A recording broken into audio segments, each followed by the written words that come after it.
और एक तो मैं आपकी कॉलीग हूँ, तो आप मुझे सिर्फ गरीदा कहकर भी मुखातिब कर सकते हैं। और इस वक्त तक मेरी इंफॉर्मेशन के मुताबिक 7 से 8 लोग इस वक्त तक मिलिट्री की कस्टडी में हैं। खबर है जो मैं आपके प्रोग्राम में अभी दे रही हूँ, और ये मामला सिर्फ यहीं तक नहीं रुकेगा। फिर ये खबर भी मैंने सबसे पहले बताई थी कि चीफ जस्टिस साकिब निसार साहब के हवाले से भी बहुत मजबूत लिंक, बहुत मजबूत कनेक्शन डेवलप हो चुका है। और एक तो मैं आपकी कॉलीग हूँ, तो आप मुझे सिर्फ गरीदा कहकर भी मुखातिब कर सकते हैं। I would really appreciate and would be really happy about that.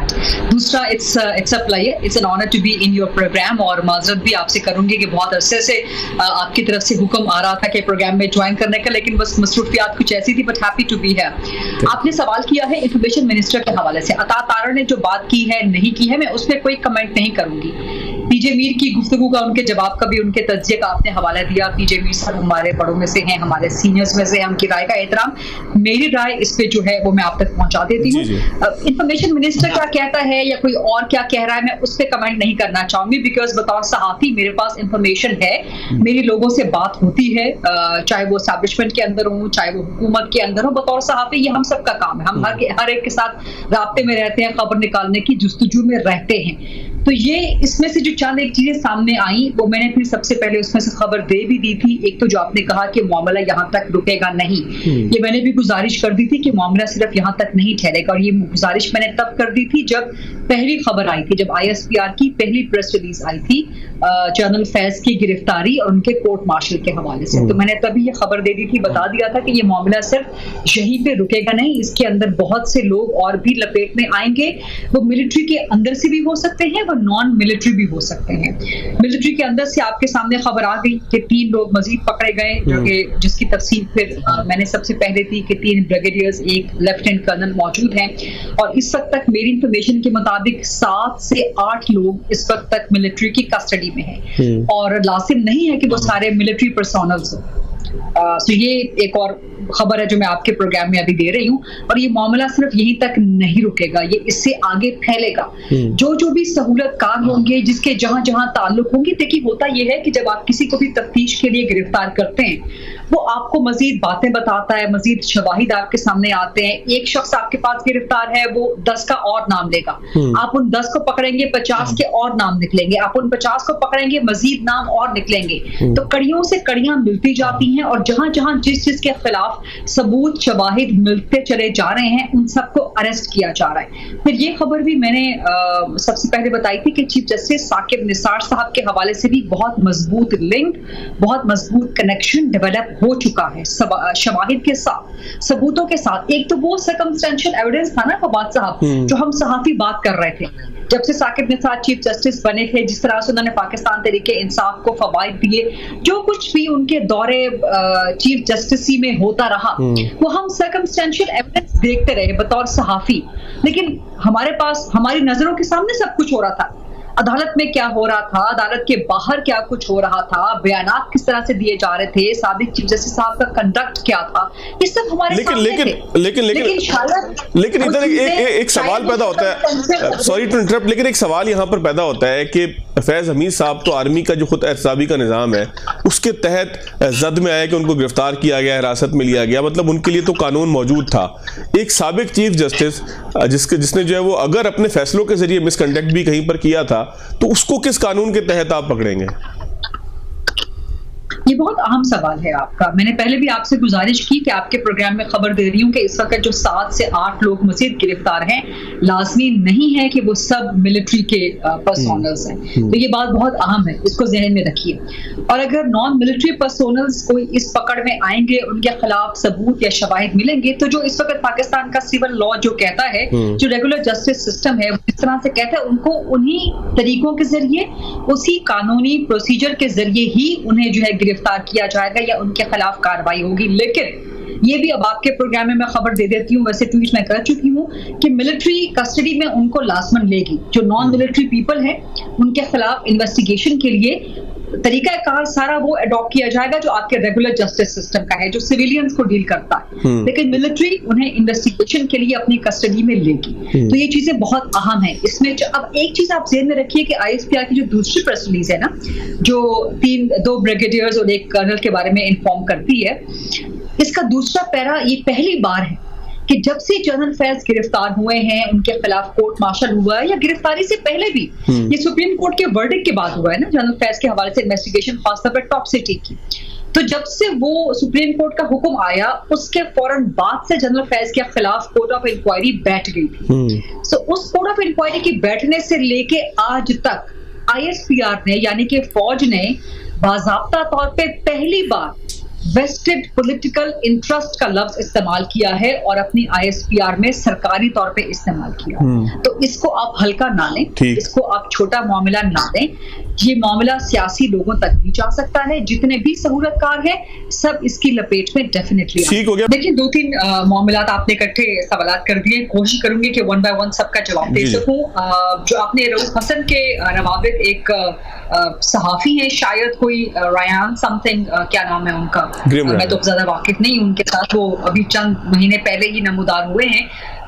उनके साथ रवाबित है कि सहाफी के किसी भी सियासतदान से या किसी से भी राब्ते ये गैर कानूनी नहीं होते, ये गलत नहीं होते। हम सब सहाफी हैं, ये हमारी जॉब का हिस्सा है, जॉब डिस्क्रिप्शन का भी हिस्सा है, हमारी रिस्पॉन्सिबिलिटीज का भी हिस्सा है। सहाफी क्या, किसी भी शख्स के किसी दूसरे के साथ राब्तों में, किसी भी इंसान के दूसरे इंसान के साथ राब्तों में कोई चीज गैर कानूनी नहीं होती। लेकिन हाँ, अगर इसमें कोई गैर कानूनी काम मुलव्वस हो जाए, कोई ऐसा एलिमेंट, कोई ऐसी इंटेंशन शामिल हो जाए जो कि with in the conduct of law गैर कानूनी साबित हो जाए, तो फिर प्रॉब्लम हो सकती है। तो यहाँ पर आपका सवाल बिल्कुल वैलिड है कि रऊफ हसन के जिस भी सहाफी के साथ, चाहे वो नेशनल हो चाहे वो इंटरनेशनल सहाफी हो, रवाबित में कोई गलती नहीं है।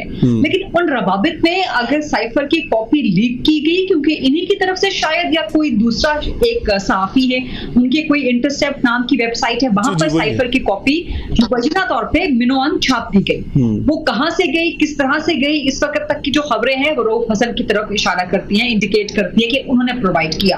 तो ये तो डेफिनेटली स्टेट सीक्रेट, जो कि इमरान खान जिस केस को भुगत भी रहे हैं, और बतौर सहाफी भी हमारी जिम्मेदारी है। आप दुनिया भर के किसी भी मुस्तनिद सहाफी के सामने ये बात रख दें कि क्या आप स्टेट सीक्रेट को पब्लिश करेंगे इस किस्म के मामलात को, तो वो आपको इनकार में ही जवाब देंगे। सो ये स्टेट सीक्रेट्स होते हैं, इनको आप पब्लिश नहीं कर सकते, इसीलिए ये कॉन्फिडेंशियल होते हैं, इसीलिए ये आपके कानून में भी लिखा है, इसीलिए ये आपके आइन में भी लिखा है, इसीलिए आपके वजीर आजम के ओथ में भी शामिल।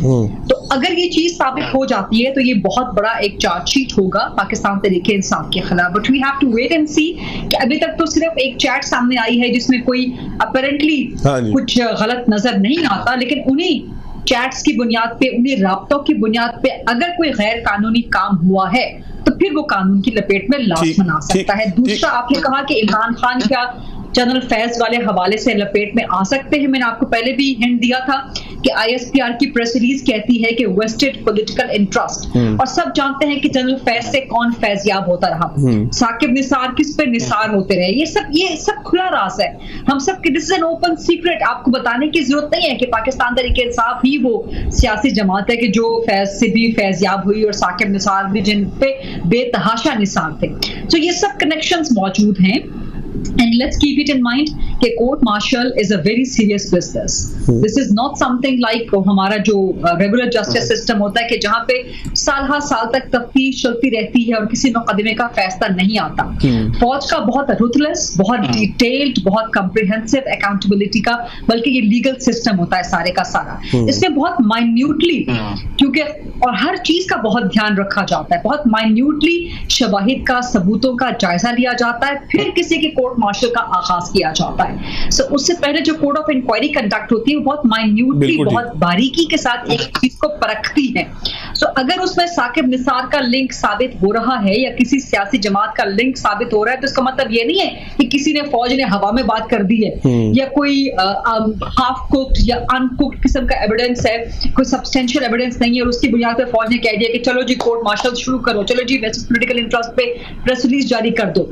ये बहुत सब्सटेंशियल, बहुत सॉलिड एविडेंसेस हैं जिनके बाद ये प्रेस रिलीज भी आई है और जिनके बाद इस कोर्ट मार्शल का आगाज भी किया गया है। तो डेफिनेटली अगर ये खुरा जाता है इमरान खान तक, जो कि मुझे खदशा है कि जाएगा, तो फिर इमरान खान भी इसकी लपेट में आ सकते हैं। ठीक। मैंने कल भी गुजारिश की थी किसी चैनल पे, 2-3 चैनल्स पे यही सवाल हुआ था और ये बात दुरुस्त है कि नवाज शरीफ का इस वक्त तर्ज सियासत किसी की समझ में नहीं आ रहा, और इस वक्त मुस्लिम लीग नून जितनी मुश्किलात का शिकार है, अंदरूनी और बैरूनी, जमात की हद तक भी, हुकूमत की हद तक भी, उसमें नवाज शरीफ के तर्ज सियासत, उनके कंडक्ट का बहुत बड़ा हिस्सा है।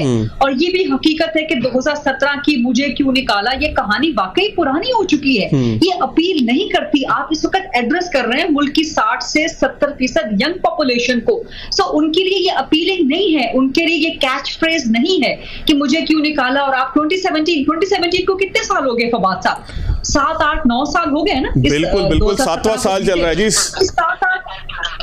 जी, तो इस 7, 8, 9 साल के अंदर चीजें बहुत तब्दील हो गई हैं। पाकिस्तान की सियासत के डायनामिक्स तब्दील हो गए हैं, रिक्वायरमेंट तब्दील हो गई हैं, सोशल मीडिया बहुत ज्यादा फ्लरिश कर गया है। तो आज की सोशल मीडिया की जनरेशन जो कि सिर्फ चंद सेकंड्स का जिसका अटेंशन स्पैन है, टिकटॉक की जनरेशन है ये, आप उनको ये इस तरह से एड्रेस नहीं कर सकते, आप उनको अपील नहीं कर सकते। ये तर्ज सियासत मुस्लिम लीग नून को नुकसान पहुंचा रहा है। और ये बात भी हकीकत है, हम सब ये सवाल कर रहे हैं कि नवाज शरीफ खामोश क्यों है, क्या वजह है कि वो इतने दरपर्दा रह के, पसे मंतर रह के, कभी वो निकलते हैं तो सिर्फ किसी तंदूर पे रोटी चेक करने के लिए, या वो निकलते हैं तो फिर वो प्रेस कॉन्फ्रेंस इस अंदाज में करते हैं कि आप पे मजीद तनकीद होना शुरू हो। ये प्रेस कॉन्फ्रेंस तो नहीं थी, इसे प्रेस कॉन्फ्रेंस नहीं, इसको एक रिकॉर्डेड स्टेटमेंट कहना चाहिए। सुना रिकॉर्डेड भी काफी पहले का था, बड़ा उसमें एडिट वेडिट करके मियां साहब ने रिलीज उसको किया। कोई सहाफी नहीं है, कोई सवाल नहीं हो रहा। सो नवाज शरीफ अभी भी 90 की दहाई की सियासत में जिंदा है। दुनिया तब्दील हो गई है, सियासत बहुत तब्दील हो गई है। मुझे समझ नहीं आ रहा कि नवाज शरीफ साहब अपने आप को तब्दील करने के लिए तैयार क्यों नहीं है। बिल्कुल ठीक। बावजूद इसके कि उनकी साहबजादी मरियम नवाज शरीफ वो अपने आप को